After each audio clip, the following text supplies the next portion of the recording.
घर के आंगन में उस दिन एक अजीब सा सन्नाटा पसरा हुआ था। हवा तक जैसे रुक रुक कर चल रही थी। हर किसी के चेहरे पर तनाव साफ दिखाई दे रहा था।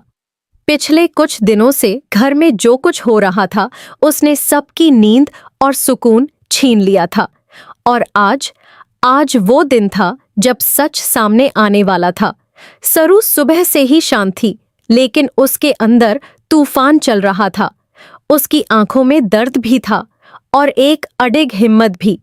उसे पता था कि आज अगर उसने सच सामने नहीं लाया तो निर्दोष लोगों को हमेशा के लिए गलत ठहराया जाएगा। उधर अनिका अपने कमरे में बेचैन होकर टहल रही थी। उसके चेहरे पर घबराहट साफ दिखाई दे रही थी, लेकिन वह खुद को संभालने की कोशिश कर रही थी। वह बार बार आईने में खुद को देखती और खुद से कहती, कुछ नहीं होगा, सब ठीक है। लेकिन उसके हाथ कांप रहे थे। कुछ ही देर में हॉल में सब लोग इकट्ठा हो गए। दादी, वेद, घर के बाकी सदस्य, सबकी नजरें दरवाजे पर थीं, जहां से सरू आने वाली थी। तभी सरू धीरे धीरे अंदर आई। उसके हाथ में एक फाइल थी और उसके चेहरे पर एक सख्त फैसला। अनिका ने सरू को देखा और एक पल के लिए उसकी सांस अटक गई, लेकिन उसने तुरंत खुद को संभाला और मुस्कुराने की कोशिश की। सरू ने बिना किसी भूमिका के सीधे कहा, आज मैं सच बताने आई हूं। पूरा हॉल खामोश हो गया। सरू ने फाइल टेबल पर रखी और कहा, भोला की मौत हादसा नहीं थी, ये एक सोची समझी साजिश थी। यह सुनते ही सबके चेहरे बदल गए। अनिका के माथे पर पसीना आ गया। सरू ने एक एक करके सबूत दिखाने शुरू किए। उसने भोला की डायरी दिखाई, जिसमें उसने अपने डर और अनिका के बारे में लिखी बातें दर्ज की थीं। फिर उसने फोन रिकॉर्डिंग चलाई, जिसमें अनिका किसी अज्ञात व्यक्ति से बात कर रही थी।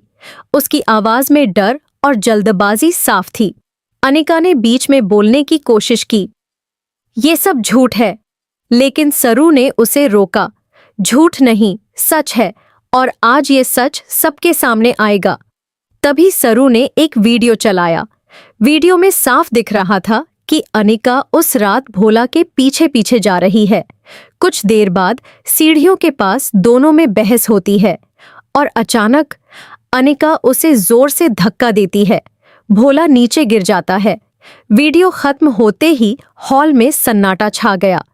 दादी की आंखों से आंसू बहने लगे। वेद ने गुस्से में अनिका की तरफ देखा। तुमने ये क्या किया? अनिका अब पूरी तरह टूट चुकी थी।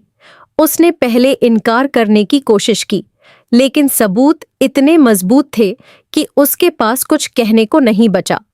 तभी सरू ने फोन उठाया और पुलिस को कॉल कर दिया। इंस्पेक्टर,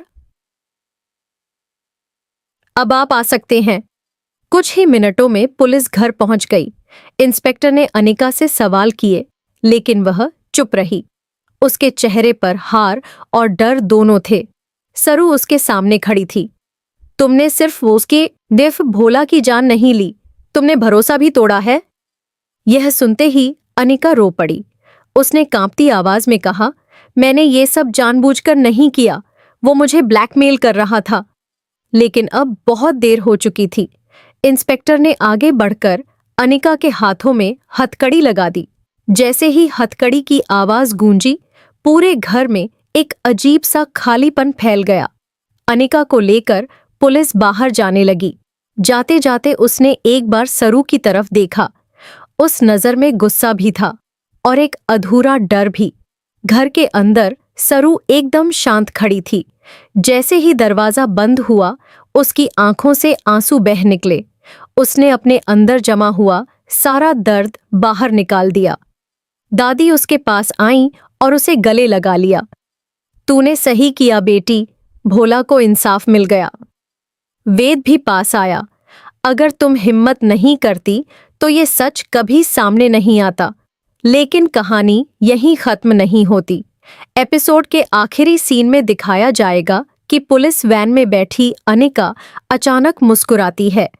वह धीरे से कहती है, खेल अभी खत्म नहीं हुआ। दूसरी तरफ सरू को एक अनजान नंबर से मैसेज आता है, तुमने अनिका को तो फंसा दिया, लेकिन असली गुनहगार अभी भी बाहर है। मैसेज पढ़कर सरू के चेहरे का रंग उड़ जाता है। उसे समझ आ जाता है कि यह लड़ाई अभी लंबी है और अगला सच शायद पहले से भी ज्यादा खतरनाक होगा।